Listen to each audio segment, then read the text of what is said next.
والذین آمنوا وہاجروا وجاہدوا فی سبیل اللہ والذین آووا ونصروا، ہاں یہ لوگ کہ جو مدینے سے ہجرت کر کے آئے، یہ کہ جو خدا کا دین، اس کی حفاظت اور اس کا نام بلند کرنے کے لیے، عالمگیر انسانیت کی فلاح و بہبود کے لیے فی سبیل اللہ کے یہ سب معنی ہیں۔ یہ لوگ جو مسلسل جد و جہد کرتے ہیں، حتیٰ کہ اندر ضرورت میدان جنگ میں بھی چلے جاتے ہیں، یہ لوگ ہجرت کر کے آنے والے، اور یہ مدینے والے کہ جنہوں نے انصار، جنہوں نے ان کی مدد دی، ان کو پناہ دی، ان کو حفاظت کا مقام دیا۔ سنیے عزیزان من، جو میں نے کئی دفعہ آپ سے کہا، یہاں آ گئی وہ آیت، قرآن کی شہادت عظمیٰ، خدا کہہ رہا ہے اولئک هم المؤمنون حقا، یہ سب مومن حقا، سچے مومن، خدا کی کسوٹی کے اوپر پورا اترنے والا، کلن نماز سونا، مومن حقا۔ دیکھتے ہیں قرآن یہ شہادت دے رہا ہے، تمام شہادہ اس کے اندر موجود، وہ جو ہجرت کر کے ہے، یہ انصار مدینے کے جنہوں نے ان کو پناہ دی، یہ سب ہو گئے، یہ سب مومن حق کا قرآن کی روح۔ ان میں سے کسی ایک کے متعلق بھی یہ دل میں خیال آنا کہ ان سے کوئی ایسی چیزیں سرزد ہوئی تھی جو مومن حقہ کے شایان نشان نہیں تھی، قرآن کی شہادت کے خلاف جاتا۔ تاریخ آپ کو اب یہ چیزیں بتائے گی، 300 سال بعد مرتب کی ہوئی، بغیر کسی قسم کے پریویس ریٹن ریکارڈ کے، کوئی تحریری مسالہ مواد نہیں ہے، زبان نہیں، 300 سال بعد بیٹھ کے اورنگزیب کے زمانے کی تاریخ آج مرتب کرنے کو بیٹھے اور کوئی تحریری مسالہ نہ ہو۔ پھر درمیان میں جو سازشیں آئیں، گروہ بندیاں آئیں، وہ بھی ساتھ شامل ہیں۔ پھر انہوں نے کیا کہا آپ سے؟ میں یہاں گروہ بندانہ باتیں نہیں کیا کرتا، اپنے ہاں کی، اپنے سے مراد یہی ہے کہ یہ جو سنی ہے ان کے ہاں کی لیجیے، کہاں یہ چیزیں آپ کے ہاں کی سازش کر کے گئی ہوئی ہیں۔ بخاری کی یہ حدیث ہے اس کے بعد کہ رسول اللہ صلی اللہ علیہ وسلم قیامت کے دن حضور بیٹھے ہوں گے اور ایک گروہ فرشتے ان کو جہنم کی طرف لیے جا رہے ہوں گے، حضور دور سے دیکھیں گے، پکار اٹھیں گے، یہ تو میرے صحابہ ہے، یہ تو میرے صحابہ ہے، ان کو جہنم میں لیے چلے جا رہے ہو؟ خدا آواز دے گا کہ ہاں لیے جا رہے ہیں، جب تک تم ان کے درمیان تھے یہ ایمان پر تھے، تمہارے جانے کے بعد ارتدو سے مرتد ہو گئے تھے، معاذ اللہ، مومن حق کا قرآن کہتا ہو سکتے ناز تمہارا۔ بخاری کی حدیث ہے،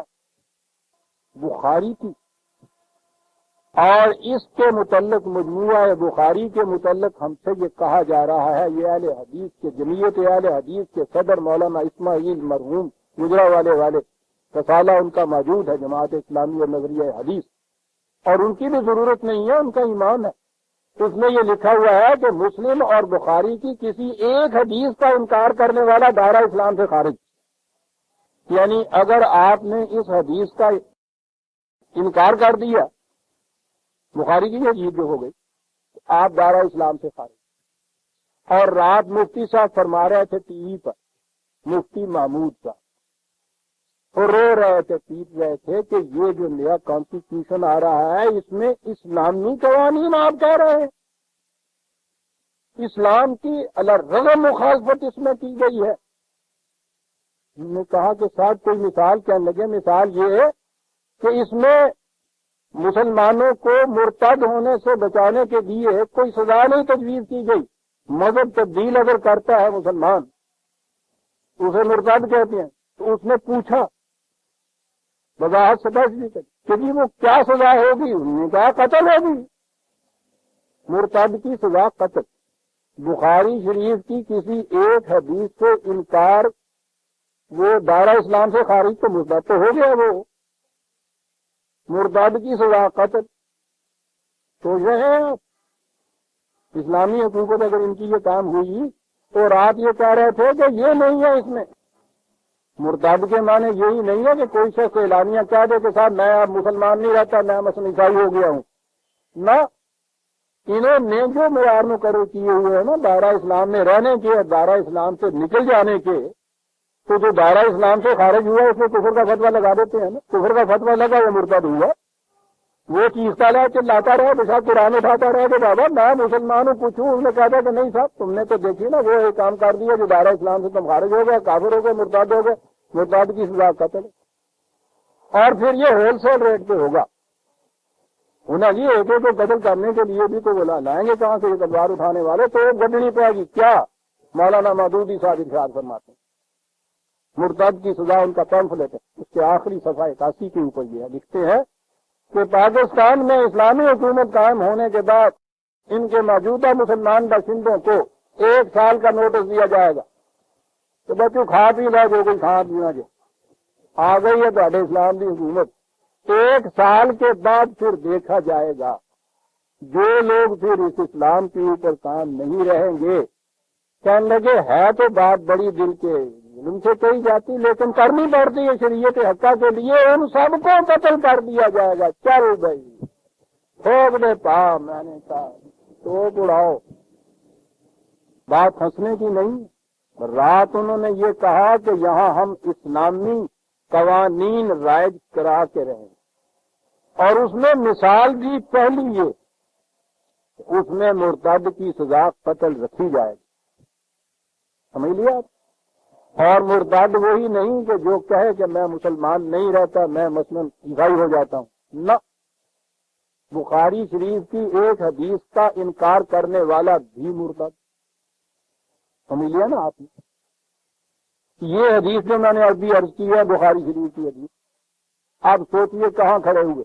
اسے مانیے تو آپ صحابہ کرام جتنے بھی یہ چلے جا رہے ہیں ان سب کو مانیے کہ جہنم میں جانے والے تھے، اور جائیے قرآن نے کہا اولئک هم المؤمنون حقا، اس سے انکار کیجیے، اس سے انکار کرنے سے نہیں وہ کہتے کافر ہوتا ہے، اس سے انکار کرنے سے کافر ہو جاتا ہے۔ وہ بخاری والی قرآن کہتا ہے اولئک هم المؤمنون حقا، اور پھر میں نے کہا نا یہ تو وہ گروہ کو لے جا رہے ہیں وہ جو جنگ جمل میں اور جنگ سفین میں کھڑے کر رہے ہیں ایک دوسرے کے سامنے، تو مومن حق کا دونوں پر کہاں ہیں آپ؟ عزیز عالمان، جب تک آپ اپنی تاریخ جو ہے اس کو اثرنا و قرآن کریم کی روشنی میں مرتب نہیں کریں گے، صدر اول کی تاریخ سے متعلق ہے جن کے متعلق قرآن نے شہادت دی ہوئی ہے، وہاں تک کی میں بات کر رہا ہوں، اس کے بعد سے ہمارا کوئی واسطہ نہیں ہے وہ کیسے تھے اور کیسے نہیں تھے، کیونکہ قرآن نے یہ کہہ دیا کہ ان کے متعلق ہم تم سے پوچھیں گے ہی نہیں، وَلَا تُسْأَلُونَ عَمَّا كَانُوا يَعْمَلُونَ، ہم پوچھیں گے نہیں انہوں نے کیا کیا۔ جن کے متعلق انہوں نے کہا کہ مومن حقہ، ان میں سے کسی ایک کے متعلق کسی ایسی چیز کا تصور کہ جو مومن حقہ کے شایع نشان نہیں، قرآن کا انکار ہے۔ اولئک هم المؤمنون حقا لہم مغفرۃ ورزق کریم، اتنی سی بات نہیں، جھوم جھوم کے کہتا ہے مغفرت، رزق کریم ان کے لیے، والذین آمنوا من بعد وہاجروا وجاہدوا معکم، کہتا ہے اس کے بعد بھی، یعنی اس آیت کے نازل ہونے کے بعد بھی جن کی یہ کیفیت ہوگی کہ وہ ہجرت کرے، وہ جہاد کرے، فاولئک منکم، وہ بھی تم میں سے ہیں۔ عزیزان من، حضور نبی اکرم صلی اللہ علیہ وسلم کی ساری زندگی کے متعلق بتا دیا کہ آخر تک بھی جو شخص صحابہ کے اندر شامل ہو گیا ہے قرآن نے اس کے لیے شہادت دی۔ دوسرے مقامات میں صرف یہ کہا ہے کہ ٹھیک ہے خدا کے ہاں مدارج جو ہیں وہ الگ ہوتے ہیں، سابقون الاولون ہیں، اس کے بعد آنے والے ہیں، لیکن مومن حقہ کے متعلق قرآن نے کہا یہ سب۔ کسی ایک صحابی کے متعلق بھی ذہن میں یہ چیز نہیں ہمارے آنی چاہیے کہ ان سے کوئی ایسی بات جسے معصیت خداوندی کہتے ہیں، چھوٹی موٹی لمم جسے قرآن نے کہا ہے نا کہ یوں ہی کوئی سہون بات ہو جانا، خطا کے طور پہ بات ہونا، وہ تو انسانیت بشریت کا خاص ہے۔ کوئی ایسی معصیت کے جو مومن حقہ کے شایع نشان نہ ہو، یہ ذہن میں تصور کرنا کہ ایسا ہوا ہوگا قرآن کی ان شہادتوں کے خلاف ہے عزیزان من۔ اور آپ کی تاریخ بڑی بڑی ہے، میں نے تو ابھی ایک تو بخاری کی روایت بتا دی اور آپ کے یہاں تاریخ کے دونوں واقعات، اس میں سے تو ایک بھی مسلمان باقی نہیں رہتا، دونوں جو کھڑے کر دیے میدان جنگ میں لا کے۔ مومن حقہ کے متعلق قرآن نے کہا ہے کہ وہ کسی دوسرے مومن کو ایک فرد کو قتل نہیں کرتا، مجھ سے نہ پوچھیے، اپنے دل سے پوچھیے غلط ہے یا صحیح ہے۔ میں پوچھتا یہ ہوں کہ قرآن کی یہ شہادت ہے، اس کے بعد پوچھنے کی کیا ضرورت ہے؟ مجھے کیا پتا ہے غلط ہے یا صحیح ہے؟ مجھے یہ معلوم ہے کہ مومن حقہ جو ہے، قرآن کی شہادت یہ ہے کہ ان سے کوئی ایسی فرضت بات نہیں ہو سکتی جو قرآن کے کسی حکم کے خلاف جاتی ہو، اور قرآن کا وہ حکم ہے صاحب والذین آمنوا من بعد وہاجروا وجاہدوا معکم فاولئک منکم وَأُولُو الْأَرْحَامِ بَعْضُهُمْ أَوْلَىٰ بِبَعْضٍ فِي كِتَابِ اللَّهِ إِنَّ اللَّهَ بِكُلِّ شَيْءٍ عَلِيمٌ۔ اور اس کے بعد یہ بڑی چیز قرآن نے یہ بتا دی۔